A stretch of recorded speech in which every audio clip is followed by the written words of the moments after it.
right, here we go. Salute to NBA Nation on this Wednesday afternoon. Another edition of the NBA Report, man. We got a big doubleheader today. The NBA season is over. The Nuggets have raised the Larry O'Brien trophy, but the offseason has begun, and it is set to be a wild one. Joining us first is our guest. He covers the NBA for Sports Track and also hosts his own podcast called The Front Office. Big time on these Twitter spaces, but someone familiar to myself and Alex, and that is Keith Smith. And then at 12:30, we have Mark Jones from ESPN to come in and wrap up the NBA Finals, man. So salute to everybody in the chat. Hit that thumbs up button for you boys. Like, share, subscribe, all that good stuff. Keith, welcome back, man. How you doing? I'm doing well. Thanks for having me. I'm honored to be Mark Jones' warm-up act, man. That's a big get. I'm happy for you guys. Absolutely, man. Appreciate it. Absolutely appreciate it. So, yeah, let's get right into it, man. Lots to talk about. You know, finals are over, and as we kick into the new league season, there's some salary cap ramifications that could come into play here that could shape this league for years to come, man. Let's just give the people, high level what this new cap will entail and what some of the new penalties will be for teams that are struggling to manage their salary cap. Sure. So to keep it, super high level here without, putting everybody to sleep in their midday nap, it is essentially what's happening is in the new CBA, which will start on July 1st. The NBA is trying to force the teams that are way up here in salary down and the teams that are way down here in salary up, right? They want everybody to be kind of playing around the same area in the middle. So what they've done is they have made it very restrictive on those most expensive teams. So let's just call it like it is. Warriors and Clippers, right? Like that's the teams that are out there right now that are immediately facing this. There's a handful of other teams that have concerns, but those are the two teams that are already, way past that. So what they've done is, in lieu of a true hard cap, which was never going to be a thing, if that was something the league was still pushing, we'd be talking about a lockout and a whole boring summer to come instead of, all the fun we usually have. So what they did was they made it extremely restrictive on those most expensive teams. So what they're going to do is over this year and next year. So this is kind of a 2-year phase-in process, if you will, with a lot of these changes. Those teams will effectively be eliminated to re-signing their own players, signing their draft picks, and signing minimum contracts. So the example I always use is the Warriors last summer, super duper expensive, use the taxpayer MLE to go get Dante DiVincenzo, and a whole bunch of people are like, how does this keep happening? Like, how do they keep adding talent to this team? They won't be able to do that anymore. So that's going to be out the window. They and that starts right now. They won't have that taxpayer. The other things that you may have heard, like trade rules changing and potentially freezing draft picks and trade down the line and draft picks dropping to the end of the rounds, those will all start a year from now in the summer of 2024 is when most of those rules will kick in. Basically, because there's such big changes coming, the NBA is telling these teams, you've got a year to get yourself in line, get it figured out, and then we'll go forward. And if you're still super expensive, then here's all the things you get dinged with. On top of that, less concern for fans, obviously concern for ownership groups. The tax penalties are increasing. It's going to cost you even more money. We all hear, Warriors sign a guy for $1 million. That really costs them like 10. That could be like 15 or 20 moving forward, and those sorts of things with the tax penalties. And then on the other end, just very quickly, they made the exceptions more valuable. Both the non-taxpayer and the room exceptions increased a good amount in first year salary amount. You can offer longer contracts on the room exception now. So those teams that are playing with cap space or with their exceptions will come up, and in addition to entice, or let's call it what it is, force those teams to spend more money, you can no longer sit, $40 million under the salary cap going into to the actual regular season. You could do that in the off season, but in the regular season, they're going to put in restrictions on that has no benefit for you anymore. So essentially what they're trying to do is force everybody to spend a lot of money and bring some of those teams down into range, bring those other teams up, create parity, and we'll see how that happens. What with the cap floor, right? I believe it was which team was it last year that didn't hit it? Was it the Spurs where they didn't? Spurs, yeah, they They finished a didn't good deal under it. right, so they didn't hit the cap floor. So that difference between the floor and wherever they ended up, that gets dispersed amongst the team. So are we Correct. saying that going forward, is that benefit no longer available to these teams? Yeah, so that won't really be a thing once the regular Wow. season starts. You can be Wow. way under the floor in the offseason, right? Because that's how you use cap space and everything else. But Mm. once the regular season starts, what's going to happen is they're going to drop, let's say you're 20 million under the floor, they're going to drop a $20 million cap hold on your books Mm. that makes you basically to the floor. Now, in terms of actual salary, that would still happen, right? Those players would still get paid out and all those things. But what they're trying to avoid is, hey, we sat a ton of money under and we can eat contracts throughout the course of the season. They want those teams spending that money up front. So that's what they're Mm. trying to push forward here and force a little bit. So what we're going to see happen in these situations is we're going to see these teams, spend in the offseason. The other thing is, just very briefly, if you're sitting way under by the time we get around to the end of the season, and where you didn't, and you're still like the Spurs were, you're not going to share in the luxury tax money that gets dispersed across the rest of the league.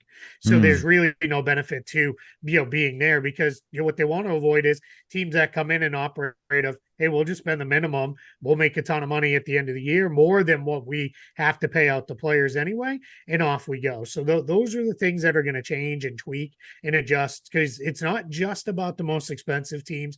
Those are the ones at the forefront that we're going to think the most about, but they're trying to bring all those other teams up as well, so that everybody's more on a much more level and even playing field.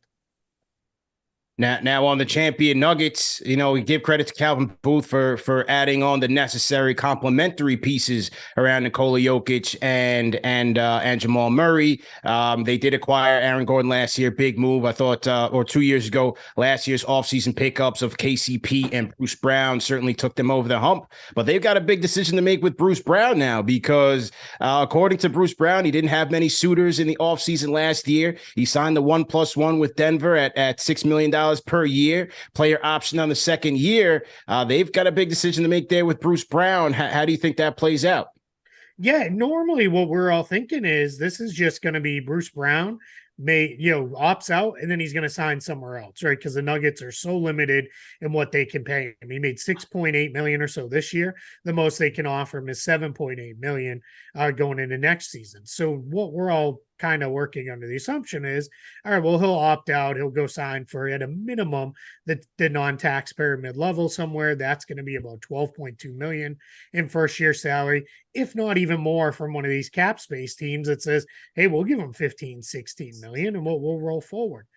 But then now we got to take some of the emotion, right, into account here.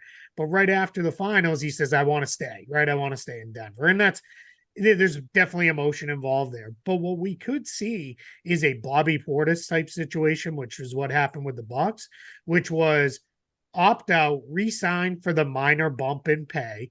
Then a year later, the team will have early bird rights, and then they can really bump his salary up into a much more kind of reasonable range for the player he is. If he really is committed, I want to be in Denver, he can be back there for, like I said, 7.8 million, and they roll forward, and then, kind of wink, wink, we'll take care of you down the line sort of deal. Or he may say, yeah, in the end, I could get twice that in first year salary. I'm headed off to one of these cap space teams or something like that. Now, Keith, with like one of those cap space teams that would double his salary, right?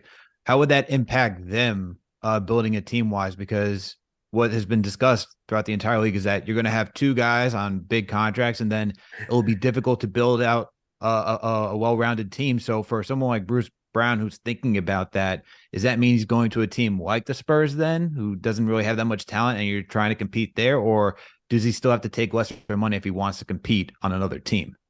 Yeah, I mean, he's got a lot of options, right? Which is a good thing. He could go to the Spurs or the Magic or the Thunder, a team like, the Thunder, they've got a million wings and guards. So, but, just throwing the cap space teams out there. He could even say, hey, Houston, if you're chasing James Harden, I'll come in and take what's left over, and I'll be, could come in and play a big role for you. So those are all options for him. Or any of the teams that are good but not super expensive yet that could use another wing. And let's be realistic, just about everybody could use a Bruce Brown type player because he can start, he can, obviously excel coming off the bench for you.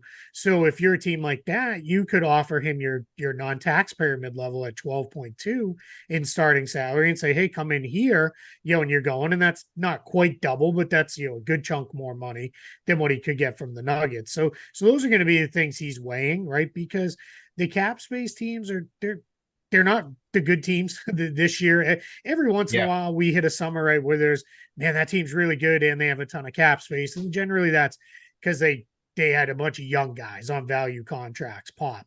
We're not really there. Probably the two teams that are kind of, the Rockets are in such a weird spot because they can do a ton of different things with roughly 60 million in cap space. 60 mil, yeah.